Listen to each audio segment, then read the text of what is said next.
Relational database management system basic unit 3 और important questions with solutions की ये तीसरी वीडियो है यूनिट 3 को लेकर के।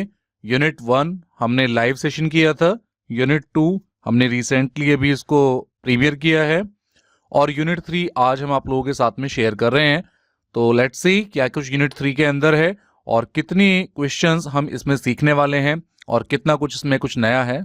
स्टार्ट करते हैं। Unit 3 relational database management system basic IT 402 class 10th के लिए। सेशन 1 है appreciate concept of database management. तो यहाँ पर कुछ क्वेश्चंस हैं। पहला क्वेश्चन है what do you mean by data. तो डेटा की डेफिनेशंस हमने 2 डेफिनेशंस यहाँ पर लिखी हैं।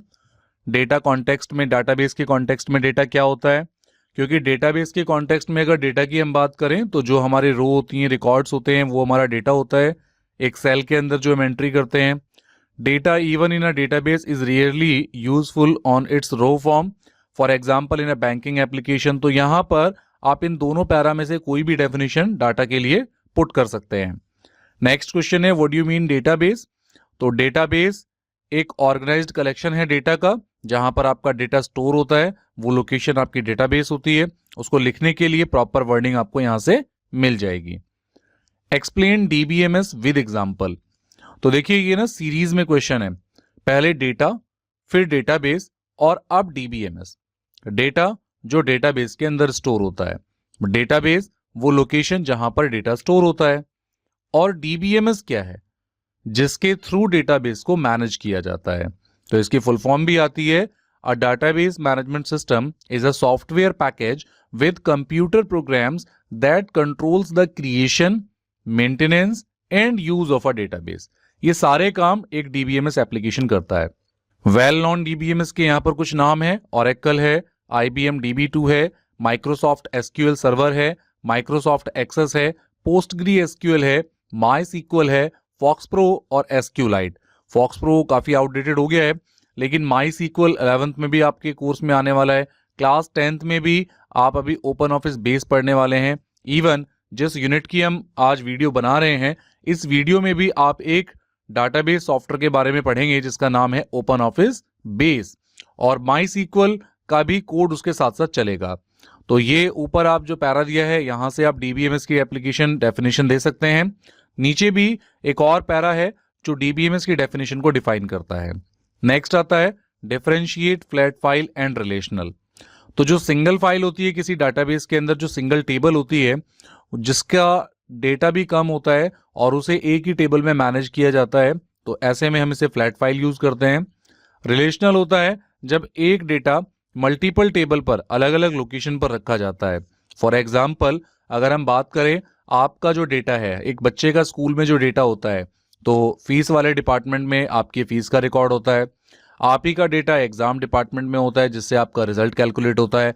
आप ही का डेटा आपकी लाइब्रेरी में होता है जहां से आप अपनी बुक इशू कराते हैं। तो एक डेटा जो अलग अलग लोकेशन पर स्टोर हो रहा है और अलग अलग चीजों को मैनेज कर रहा है, लेकिन डेटा वो सब कुछ आपसे रिलेट है, तो ऐसा डेटा रिलेशनल कहलाता है। जहां पर data is stored in multiple tables and the tables are linked using a common field, और ये सभी टेबल्स एक कॉमन फील्ड के थ्रू आपस में लिंक रहती हैं। तो अब कॉमन फील्ड क्या है, लाइक आपका SR नंबर यानी आपका एडमिशन नंबर। अब आप अगर देखें तो एग्जाम डिपार्टमेंट के पास भी आपका एडमिशन नंबर होगा, लाइब्रेरी के पास भी आपका एडमिशन नंबर होगा, और जहां पर आपकी फीस जमा होती है वहां पर भी आपका एडमिशन नंबर होगा। तो एडमिशन नंबर वो कॉमन फील्ड है जो इन सारी टेबल्स को आपस में लिंकअप कर रही है। तो ये है आपका फ्लैट फाइल और रिलेशनल का डिफरेंस। नेक्स्ट आता है what do you mean by database server. Database server से आप क्या समझते हैं। देखिए क्वेश्चन बड़े प्यार से आप लोगों के लिए सजेस्ट करके चॉइस करके रखे हैं, और ये मुझे लगता है काफी इंपॉर्टेंट क्वेश्चन भी हैं, और ये डाटाबेस के कॉन्सेप्ट को समझने के लिए भी बहुत अच्छे क्वेश्चंस हैं। पहले आप डेटा समझिए, फिर आप डेटाबेस समझिए, फिर आप DBMS समझिए, उसके बाद DBMS में कितने तरीके की फाइल स्टोर होती है वो समझिए, और अब बात करते हैं डेटाबेस सर्वर, यानी कि वो कंप्यूटर जिस पर डेटाबेस मैनेज हो रहा है, जिसके थ्रू DBMS एप्लीकेशन काम कर रहा है, उस कंप्यूटर सिस्टम को, उस नोड को हम डेटाबेस सर्वर कहते हैं। और database servers are dedicated computers that hold the actual databases and run only the DBMS and related software. Typically databases available on the database servers are access through command line और graphic user interface tool. तो जिस computer पर आपका data store हो रहा है वो आपका मेन डेटाबेस होता है। नेक्स्ट आता है एडवांटेजेस क्या है डेटाबेस की। तो डेटा की रिडंडेंसी, डेटा का डुप्लीकेशन, डेटा की शेयरिंग, डेटा की इंटीग्रिटी, डेटा की सिक्योरिटी, डेटा की प्राइवेसी, डेटा का बैकअप रखना और उनकी रिकवरी करना, डेटा को कंसिस्टेंट रखना, ये कुछ फीचर्स हैं। और इन एडवांस फीचर्स को अगर आप एलेबरेट फॉर्म में पढ़ना चाहते हैं तो यहाँ पर तो हमने केवल लिमिटेड रखा है।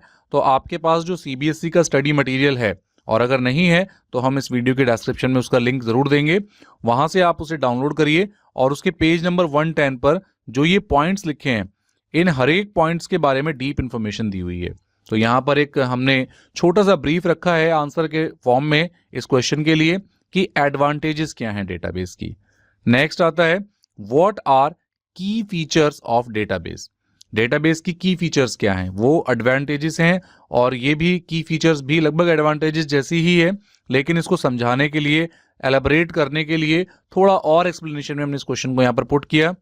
तो कुछ की फीचर्स क्या हैं, जैसे a database can have one और मेनी टेबल्स, एक से ज्यादा टेबल हो सकती है। जैसे एड्रेस बुक का एग्जांपल लिया, हर टेबल जो है डाटाबेस के अंदर, उसके अंदर अपने अलग टाइप की इंफॉर्मेशन हो सकती है।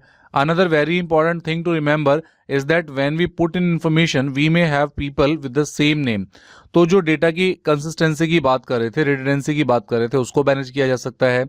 Every database table should have one और मोर फील्ड डेजिग्नेटेड एज की।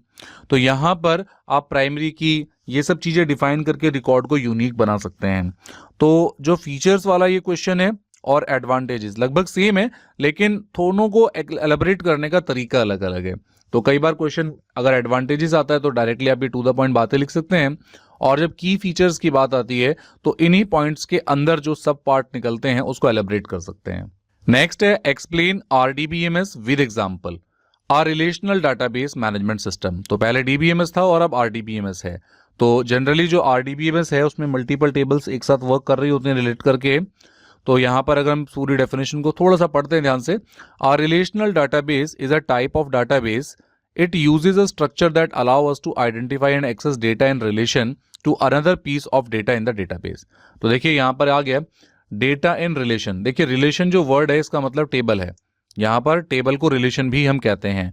तो ये क्या कह रहा है, that allow us to identify and access data in relation, data का एक्सेस करना टेबल से to another piece of data in the database, यानी अलग अलग टेबल के अंदर से डेटा को एक्सेस करना मिला करके, वो आपका आरडीबीएमएस का काम है। Often data in a relational database is organised into tables, और ये डेटा कहाँ स्टोर होता है, टेबल्स में स्टोर होता है। नीचे भी एक आरडीबीएमएस की डेफिनेशन है छोटी सी, R relational database is a digital database based on the relational model of data, यानी कि यहाँ पे क्या है, टेबल का जो रिलेशनल मॉडल है वो यहाँ पर प्रेजेंट होता है। प्रपोज्ड बाय जो ईएफ कॉर्ड ने 1970 में प्रपोज किया, और फिर ये जो डीबीएमएस एप्लीकेशन की हम बात कर रहे हैं यही आरडीबीएमएस में कन्वर्ट हो गए, और एसक्यूएल वो लैंग्वेज है जिसके थ्रू हम डीबीएमएस में क्वेरी करते हैं। Relationship are a logical connection between different tables. जब भी हम रिलेशनशिप की बात कर रहे हैं वो क्या है, वो कनेक्शन है अलग अलग टेबल्स का, जो एक स्टैब्लिश्ड होता है कॉमन फील्ड्स के बिहाफ पे। नेक्स्ट क्वेश्चन है how a data is organised in RDBMS. तो आरडीबीएमएस में डेटा कैसे ऑर्गेनाइज्ड होता है, जैसे डीबीएमएस में होता है, उसमें भी टेबल होती है, इसमें भी टेबल होती है, कोई ज्यादा बड़ा डिफरेंस नहीं है, बस फर्क है आपके रिलेशन का। डीबीएमएस में सिंगल टेबल पर काम होता है या मल्टीपल टेबल को आपस में रिलेट करके हम वर्क कर रहे होते हैं। नेक्स्ट क्वेश्चन है state relation between primary and foreign की। प्राइमरी की और फॉरेन की में क्या डिफरेंस है। तो प्राइमरी की और फॉरेन की के डिफरेंस को समझाने से पहले मैं आपके साथ में कुछ और पॉइंट्स भी डिस्कशन कर लेता हूं जो नीचे नेक्स्ट क्वेश्चन में दिए हुए हैं, लाइक कैंडिडेट की क्या होती है, उसके बाद प्राइमरी की क्या होती है। तो पहले हम प्राइमरी की को समझते हैं, फिर हम फॉरेन की को समझेंगे, तो आपको जल्दी अच्छे से समझ में आएगा। जैसे सामने यहाँ पर एक टेबल का एग्जाम्पल आप देख रहे हैं, यहाँ पे student ID, first name, last name और कोर्स आईडी, ऐसे करके यहाँ पर कुछ टेबल्स के अंदर एक फील्ड डाली गई है। तो इस फील्ड में अगर आप ध्यान से देखेंगे तो सबसे यूनिक क्या चीज़ है यहाँ पर, जो हर एक रिकॉर्ड को यूनिक बनाती है, तो वो स्टूडेंट की आईडी है जो अपने आप में हर बार यूनिक रहेगी। तो a primary key is a field in a table which uniquely identifies each row record in a database table. Database के अंदर जो टेबल होती है उस टेबल के अंदर हर रिकॉर्ड को, देखिए ये L000235 जिम ब्लैक C002, ये पूरा एक रिकॉर्ड कहलाता है। जब आप एक पूरी रो को पढ़ते हैं तो ये एक रिकॉर्ड होता है। हर रिकॉर्ड को यूनिक बनाने का काम, हर रिकॉर्ड को यूनिकली आइडेंटिफिकेशन करने के लिए जो फील्ड होती है उसे हम प्राइमरी की कहते हैं। आप primary key can not have null values, null values माने खाली वैल्यू नहीं लेता ये। A table can have only one primary key, किसी भी टेबल के अंदर कोई एक ही प्राइमरी की हो सकती है। विच में कंसिस्ट ऑफ सिंगल और मल्टीपल फील्ड, और ये भी जरूरी नहीं है कि वो केवल एक ही फील्ड होगी। प्राइमरी की तो एक होगी, लेकिन प्राइमरी की फील्ड एक हो ये जरूरी नहीं है, वो मिलाकर के भी प्राइमरी की बन सकती है मल्टीपल फील्ड्स को, जिसे हम कंपोजिट प्राइमरी की कहते हैं। If a table has a primary key defined on any field that you can not have two records having the same value of the field. और अगर आपने स्टूडेंट आईडी में को अगर जैसे मान लीजिए या किसी भी टेबल के अंदर आपने किसी पर्टिकुलर फील्ड को प्राइमरी की बना दिया है तो वो कभी भी डुप्लीकेट नहीं होगी। तो कुछ क्वालिटी यहाँ पर प्राइमरी की है। सबसे पहली क्वालिटी है वो यूनिकली रिकॉर्ड को आइडेंटिफाई करती है। सेकंड, वो नल नहीं रहती है, खाली नहीं रहती है। और तीसरा, वो कभी भी डुप्लीकेट वैल्यूज को सपोर्ट नहीं करती है। ऐसे ही फिर आता है composite primary key. When multiple fields are used as a primary key. देखिए यहाँ पे क्या है, स्टूडेंट आईडी एक सिंगल फील्ड थी जिसे हमने प्राइमरी की के लिए यूज किया। कंपोजिट प्राइमरी की क्या होती है, when multiple fields are used as a primary key, जहां पर एक से ज्यादा फील्ड को आपस में कंबाइंड करके प्राइमरी की बनाया जाता है, उसे हम कहते हैं कंपोजिट प्राइमरी की। अ प्राइमरी की having to or more attributes is called composite key. Attributes का मतलब है फील्ड या कॉलम। तो जब आप दो या दो से ज्यादा कॉलम को आपस में मैच करके कोई प्राइमरी की बनाते हैं, it is a combination of two or more columns, तो ये आपकी बन जाती है कंपोजिट की। जैसे यहां पर ऑर्डर आईडी और प्रोडक्ट आईडी, ये दोनों को मिलाकर के प्राइमरी की बनाया गया। यानी कि अगर क्वांटिटी 4 को सर्च करना है तो आप ऑर्डर आईडी और प्रोडक्ट आईडी के बिहाफ पे मैच करके इसको सर्च कर सकते हैं। तो इसकी जरूरत जब पड़ती है जब कोई एक फील्ड सफिशिएंट नहीं होती किसी रिकॉर्ड को यूनिक बनाने के लिए। आपको लगता है कि मुझे इस फील्ड के साथ में इस फील्ड का डेटा भी कंबाइंड करके चेक करना है, तो फिर आप दोनों फील्ड को आपस में मिला के प्राइमरी की सेट कर देते हैं। नेक्स्ट आते हैं कैंडिडेट की। उसके बाद हम सीधे सीधे बात करेंगे फॉरेन की के बारे में। तो जो फील्ड प्राइमरी की बन सकती हैं उन्हें हम कैंडिडेट्स कहते हैं। देखिए प्राइमरी की क्या होती है, जो यूनिक बनाती है। Each table has only a single primary की, हर टेबल के अंदर एक प्राइमरी की होती है। ईच रिलेशन में हैव वन और मोर कैंडिडेट कीज, लेकिन हर टेबल के अंदर, रिलेशन का मतलब यहाँ पे टेबल से है, ईच रिलेशन में हैव वन और मोर कैंडिडेट की, one of these candidate keys is called primary की, और इन्हीं कैंडिडेट कीज में से कोई एक प्राइमरी की बनती है। ईच कैंडिडेट की क्वालिफाई फॉर प्राइमरी की, यानी जिसे भी हम कैंडिडेट की बोल रहे हैं वो प्राइमरी की बन सकती है। जैसे यहां एक एग्जांपल लेते हैं, एम्प्लॉय आईडी और employee email both can be a primary key. तो मान लीजिए एक टेबल है, उसमें एम्प्लॉय की आईडी और एम्प्लॉय का ईमेल, ये दोनों ही ऐसी फील्ड हैं जो अपने आप में रिकॉर्ड को यूनिक बना सकती हैं, तो ये दोनों कैंडिडेट की कहलाएंगी। लेकिन अगर आप में से किसी एक को इसको प्राइमरी की बनाया, मान लीजिए अब आपने एम्प्लॉय आईडी को प्राइमरी बना दिया, तो फिर एम्प्लॉय ईमेल और एम्प्लॉय आईडी ये दोनों बोली तो कैंडिडेट की जाएंगी, लेकिन एम्प्लॉय आईडी प्राइमरी बन गई तो ये एम्प्लॉय ईमेल फिर ऑल्टरनेट कीज का पार्ट बन जाएगी। एक और एग्जांपल ले लेते हैं, यहाँ पे student ID, student enrolment number, student name और स्टूडेंट ईमेल, ये यहाँ पर कुछ फील्ड हैं। तो यहाँ पे स्टूडेंट आईडी, स्टूडेंट एनरोल और स्टूडेंट ईमेल ये कैंडिडेट कीज हैं, क्योंकि ये भी यूनिक रिकॉर्ड रखती हैं। स्टूडेंट का एनरोलमेंट नंबर भी यूनिक ही है और स्टूडेंट का ईमेल भी यूनिक है, ये भी डुप्लीकेट नहीं हो सकता। यानी कि यहाँ पर 1, 2, 3 हम 3 फील्ड के थ्रू डेटा को यूनिक बना सकते हैं। यानी ये तीनों ही प्राइमरी की बन सकती हैं लेकिन बनी नहीं है। जो प्राइमरी की बन सकती हैं लेकिन बनी नहीं है वो सारी कैंडिडेट कीज हैं। तो यहाँ पे स्टूडेंट आईडी, स्टूडेंट एनरोल और स्टूडेंट ईमेल ये कैंडिडेट कीज होंगी। लेकिन अगर हमने मान लीजिए स्टूडेंट एनरोल को प्राइमरी बना दिया, तो अब स्टूडेंट आईडी और स्टूडेंट ईमेल ये दोनों जो बची हुई फील्ड हैं जो प्राइमरी बन सकती थी, इन्हें हम ऑल्टरनेट कीज कहते हैं। तो यहाँ पे आपने प्राइमरी की, कैंडिडेट की, ऑल्टरनेट की, ये समझा। अब हम फॉरेन की को समझते हैं। तो जो हमारा क्वेश्चन था state relation between primary and foreign की, प्राइमरी की और फॉरेन की का रिलेशन बताइए। तो देखिए यहाँ पे एक टेबल है सेल्स और यहाँ पे एक टेबल है डेट। यहाँ पे कॉल 1 कॉल 2, कॉल 1 में 1 2 3 4 एंट्री हैं, कॉल 2 में 100 200 300 और 400 ऐसे एंट्री हैं। ऐसे ही डेट नाम की एक टेबल है, यहाँ पे कॉल 1 के अंदर 100 200 300 400 है और कॉल 2 के अंदर यहाँ पर ABCDEF AB इस तरीके के रिकॉर्ड्स पड़े हुए हैं।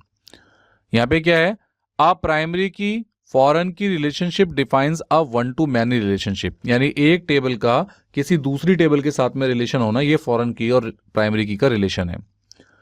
अ फॉरेन की इज अ कॉलम, जो फॉरेन की होती है वो फील्ड होती है या फिर सेट ऑफ फील्ड्स होती है जो रेफरेंस करती है किसी भी दूसरी टेबल की प्राइमरी की के साथ में। The primary key is defined as a column where each value is unique identify a single row of the table. जैसे इस एग्जाम्पल में अगर हम बात करें, where the upper table is a fact table named sales and the lower table is a dimension table named date, the sales fact table contains one row for every sales transaction. यहाँ पे हर transaction के लिए एक रो है, पहली रो, दूसरी रो, तीसरी रो, चौथी रो, लेकिन उसकी डेट को डिफाइन अगर करना पड़े तो डेट अगर आपको चेक करनी होगी तो आपको इस रिकॉर्ड को इस रिकॉर्ड से मैच करना पड़ेगा। यानी कि अगर आप ये देखना चाहते हैं कि भाई ये जो 100 का रिकॉर्ड है ये डेट वाली फील्ड के कॉल 2 से कहाँ मैच करता है, तो ये जो 100 आप यहाँ देख रहे हैं कॉल 2 में, ये कॉल 1 में भी है, तो कॉल 1 के लिए यहाँ पर कॉल 2 प्राइमरी की बन जाएगी। यानी कि column 2 is the sales fact table is a foreign key for referencing the date dimension table. अब जो डेट की, जो अगर मुझे डेट वाली टेबल को सेल्स वाली टेबल से रिलेट करना है तो यहाँ पर क्या है, कॉल 1 के अंदर 100 और यहाँ कॉल 2 में भी 100, यहाँ कॉल 1 में भी 200, यहाँ कॉल 2 में भी 200, यानी डेट का कॉल 1 ये प्राइमरी की है डेट टेबल की, और इस कॉल 1 को रिलेट करना है सेल्स के साथ में तो कॉल 2 वाली फील्ड से रिलेट करेगा, यानी indicates many to one relationship between sales and date.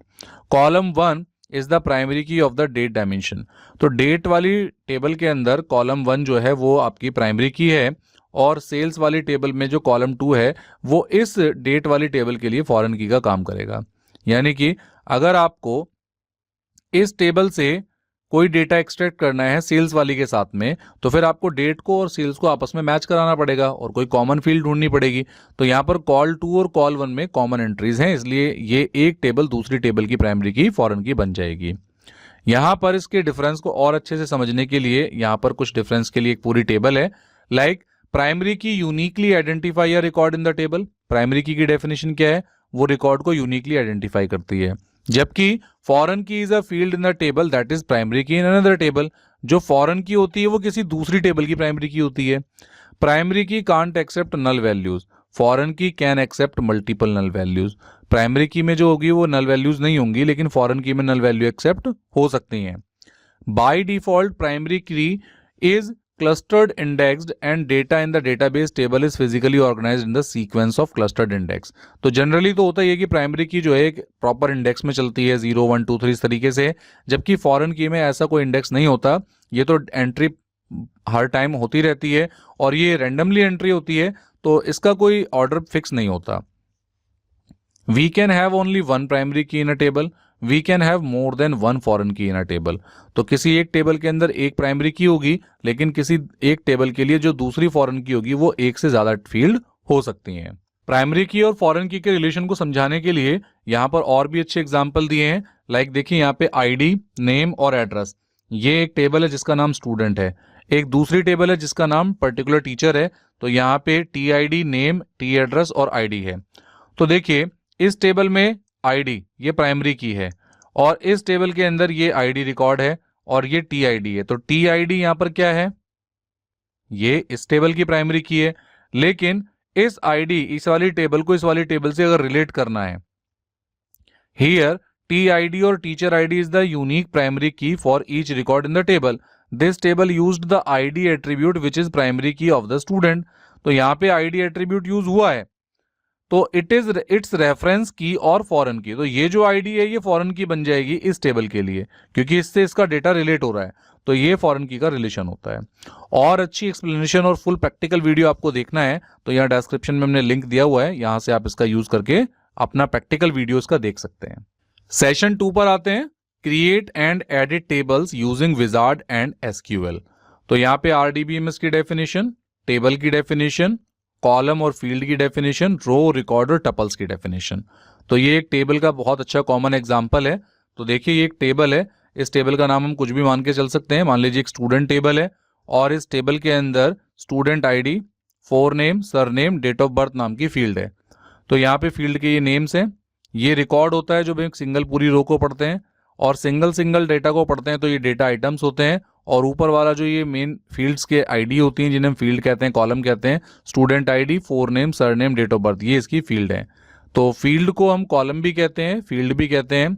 इसी तरीके से जो ये रिकॉर्ड्स हैं हमारे पास में, इन्हें हम रो भी कहते हैं और रिकॉर्ड भी कहते हैं। और पूरा का पूरा जो कॉम्बिनेशन है मिला करके ये आपका टेबल होता है। How can you create a database using open office? तो प्रॉपर स्टेप यहाँ पर मेंशन है कि किस तरीके से आप स्टेप बाय स्टेप काम कर सकते हैं। प्रैक्टिकल देखने के लिए यहाँ पर डिस्क्रिप्शन में मैंने लिंक दिया हुआ है, उसका आप यूज कर सकते हैं। How many ways to create a table? दो तरीके होते हैं टेबल क्रिएट करने के, विजार्ड के थ्रू और डिजाइन व्यू के थ्रू। डिजाइन व्यू के थ्रू हमें अच्छे से प्रैक्टिकल करना होता है, तो वो हमने प्रैक्टिकल के स्टेप यहाँ पर मेंशन किए हुए हैं ताकि आप थ्योरेटिकली कॉन्सेप्ट लिख सकें। और प्रैक्टिकली कैसे होता है तो यहाँ फुल एक्सप्लेनेशन वीडियो का लिंक है। इस वीडियो पर जैसे ही आप क्लिक करेंगे लिंक पर, तो ये आपको हमारे चैनल की उस वीडियो पर लेकर जाएगा जहां पर आपको टेबल क्रिएट करने के स्टेप प्रैक्टिकली करके दिखाए गए हैं। Explain data types. अब ये डेटा टाइप्स क्या होते हैं? तो जब आप टेबल बनाते हैं तो टेबल को बनाते समय आपको टेबल के अंदर अलग अलग फील्ड रखनी पड़ती हैं और उन फील्ड का टाइप बताना पड़ता है। तो इसमें numeric, alpha numeric, binary, date time और अदर वेरिएबल के टाइप्स भी डिफाइन करने होते हैं। न्यूमेरिक के अंदर आपके बूलियन जिसमें यस और नो एंट्री होती है। लाइक आपने पूछा जेंडर, तो मेल या फिर फीमेल, दो में से कोई एक ऑप्शन सेट करना होता है, तो ऐसे में आप बूलियन डेटा टाइप यूज करते हैं। टाइनी इंट है, स्मॉल इंट है, इंटीजर है, बिग इंट है, न्यूमेरिक है, डेसिमल है, रियल है, फ्लॉट है, डबल है। तो न्यूमेरिक में इतने तरीके का टाइप जो है वो डेटा सपोर्ट करता है। ऐसे ही यहाँ पे लॉन्ग वेर केयर, केयर और वेर केयर। देखिए केयर और वेर केयर को लेकर के कई बार क्वेश्चन आ जाता है, तो केयर क्या है और वेर केयर क्या है। तो बहुत अच्छे से तो आपको प्रैक्टिकल वीडियो में भी डेफिनेशन मिल जाएगी, लेकिन यहाँ पर समझाने के लिए हमने पूरा का पूरा ये टेबल दिया हुआ है और स्टडी मटेरियल का हमने इसमें यूज किया है जो सीबीएसई ने आपके लिए प्रोवाइड कराया है। Differentiate between tuples and attributes. देखिए टपल हम रो को कहते हैं और एट्रीब्यूट हम कॉलम को कहते हैं। यानी कि जैसे यही एक टेबल मान लीजिए, तो ये नेम, डेटा टाइप और ये डिस्क्रिप्शन, तो ये हमारी क्या है, ये हमारे एट्रीब्यूट हैं, हमारे कॉलम है। ठीक है, ये long varchar, memo, store, ये जो पूरी की पूरी लाइन है ये हमारी रो है, रिकॉर्ड है या टपल है। ऐसे ही बाइनरी डेटा टाइप्स में कितने डेटा टाइप होंगे? तो बाइनरी है, वेर बाइनरी है, लॉन्ग वेर बाइनरी है, उनके डेटा टाइप और उनकी description. Perform operations on table, session 3। तो अब आप कैसे टेबल के अंदर डेटा इंसर्ट करेंगे उसके स्टेप यहाँ पर मेंशन है।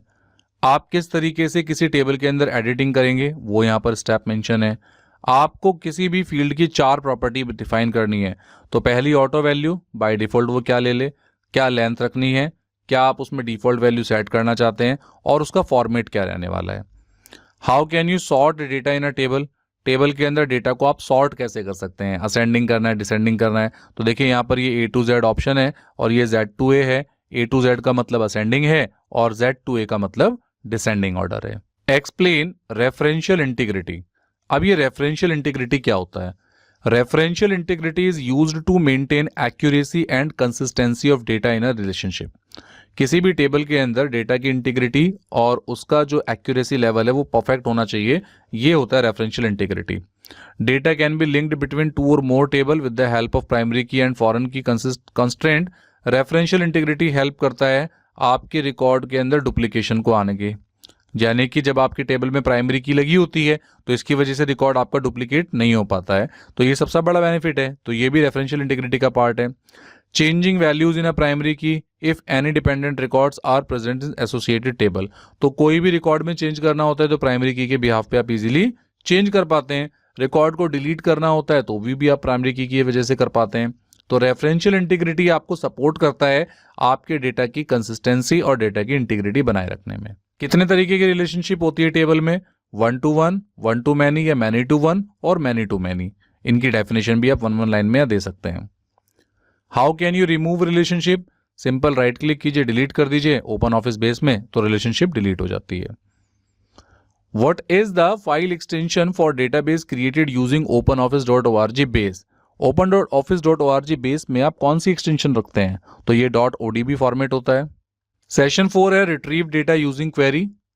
तो फिल्टरिंग क्या होता है, फिल्टरिंग की डेफिनेशन क्या होती है, क्वेरी क्या होता है, उसके बाद में जो मेन आपकी क्वेरी है सेलेक्ट, इंसर्ट, अपडेट, डिलीट, ये आपकी डीएमएल क्वेरीज का पार्ट हो जाता है। तो इनका कैसे यूज करना है, तो देखिए यहाँ पे मैं आपको फिर डिफाइन करना चाहूँगा, फिर बताने की कोशिश करूँगा कि ये जो आप यहाँ पर क्वेश्चंस देख रहे हैं और आंसर देख रहे हैं ये थ्योरेटिकली लिखने के लिए हैं, लेकिन प्रैक्टिकली पेपर में ना कुछ थोड़ा बहुत कई बार अलग आता है। तो डेटाबेस को लेकर के पेपर में अलग क्वेश्चन भी आते हैं। आपने अगर सीबीएसई का अभी 2020-21 को लेकर के बोर्ड का सैंपल क्वेश्चन पेपर देखा है तो उसमें आपको ध्यान में आएगा कि ये क्वेश्चंस तो हैं ही हैं, लेकिन सीधे सीधे टेबल को क्रिएट करने के लिए माईसीक्वल की क्वेरी पूछी गई है। तो ऐसे में ओपन ऑफिस बेस के साथ साथ माईसीक्वल की क्वेरीज भी आपको आनी चाहिए। यानी कि जैसे सेलेक्ट, इंसर्ट, अपडेट, डिलीट लिखा है तो इन्हें प्रॉपरली कैसे यूज करते हैं। जैसे यहाँ पर एक क्वेरी लिखी है select star from details where colour equals to blue. तो मैं इसको आपको समझाता हूं। देखिए सेलेक्ट स्टार फ्रॉम, सेलेक्ट माने दिखाइए, स्टार माने सब कुछ, सब कुछ का मतलब सारी फील्ड, कहां से, फ्रॉम डिटेल्स, डिटेल्स नाम की टेबल से, वेयर जहां पर, कलर जिसका ब्लू हो। यानी एक टेबल है जिसका नाम डिटेल्स है, उसके सारे रिकॉर्ड देखने हैं जिसकी फील्ड का यानी कि फील्ड है कलर और कलर जिसका ब्लू हो। तो ऐसी एक टेबल देखिए to get details about the list of student whose favourite colour is blue. तो ये आप एक क्वेरी ऐसे लगाते हैं। तो ये वेयर क्लोज का यूज है। तो ये क्वेरी आपको सीखनी है और सीखने के लिए सबसे बेस्ट लिंक हमने यहाँ पर आपके लिए डिस्क्रिप्शन में दिए हुए हैं। अभी जब ये यूनिट हम ओवर करेंगे तो वहां पर आपको सारे लिंक मिलेंगे। उनकी हेल्प से आप माईसीक्वल की क्वेरीज बहुत डीपली और बहुत अच्छे तरीके से सीख सकते हैं, मेरी गारंटी है, ऐसा मेरा विश्वास है। उसके बाद में वेयर और ऑर्डर बाय क्लोज में क्या डिफरेंस है, तो वेयर क्लोज आपकी कंडीशन में है और ऑर्डर बाय क्लोज आपके डेटा को असेंडिंग या डिसेंडिंग ऑर्डर में सेट करने के लिए है। State the purpose of update command, update command से क्या होता है, आपके रिकॉर्ड्स के अंदर अपडेट होता है। जैसे यहाँ पे क्वेरी लगी update customer set address equals to Pune where ID equals to 6। यानी यहाँ पे क्या हुआ, ये कस्टमर नाम की टेबल है, इसमें हम कह रहे हैं कि एड्रेस को पुणे कर दो जिसकी आईडी 6 है। तो आईडी 6 पे कोमल है, कोमल का जो एड्रेस है वो एमपी है। तो जब आपने ये अपडेट किया तो देखिए यहाँ पे एमपी की जगह अब यहाँ पर पुणे हो चुका है। तो ये कैसे हुआ, क्योंकि आपने यहाँ पर ये अपडेट क्वेरी लगाई। तो अब आप कंफ्यूज मत होइएगा कि ये क्वेरी कैसे लगती हैं। तो उसके लिए आप हमारा ये जो डिस्क्रिप्शन में जो वीडियो लिंक दिया हुआ है उसको आप यूज कीजिएगा, तो प्रैक्टिकली माईसीक्वल पे कैसे क्वेरीज लिखी जाती हैं वो आपको पता चलेंगी। सेशन 5 आता है create forms and reports using wizard. Form क्या होता है, तो आपकी टेबल के अंदर जब रिकॉर्ड को ऐड करना होता है तो उसके लिए आप फॉर्म यूज कर सकते हैं। तो फॉर्म बनाने के लिए क्या तरीके हैं विजार्ड के लिए, वो स्टेप यहाँ मेंशन है। क्रिएट रिपोर्ट्स क्या होती हैं, तो जो भी डेटा आप टेबल के अंदर रखते हैं उसको अलग अलग केवल कुछ फील्ड आप देखना चाहते हैं तो वो रिपोर्ट होती है। फॉर्म और रिपोर्ट को बनाने के कितने तरीके हैं, तो डिजाइन व्यू से और विजार्ड से फॉर्म बनता है और रिपोर्ट को हम विजार्ड के थ्रू बनाते हैं। ये यहाँ पर कंप्लीट डेटाबेस एक्सप्लेनेशन के लेकर के हमारी कुछ वीडियो लिंक हैं जो सीरियल से हैं। तो ये 9 वीडियो लिंक्स हैं और इसके अलावा कुछ डिस्क्रिप्शन में आपको और लिंक मिलेंगे जो आपको डेटाबेस को समझने के लिए या यूं कहे इस यूनिट 3 की कंप्लीट एक्सप्लेनेशन समझने के लिए आपको काफी हेल्प करेंगे। ये वीडियो आपको कैसी लगी, ये पीडीएफ आपके लिए हेल्पफुल है या नहीं है, प्लीज हमें कमेंट सेक्शन में जरूर बताइए। और लगता है कि इसमें कुछ क्वेश्चन छूट गए हैं तो वो भी आप हमें बताइए, ताकि हम सभी की बोर्ड एग्जामिनेशन में अच्छे से हेल्प हो पाए और हम एक अच्छा स्कोर अपने IT 402 कोर्स में कर पाएं।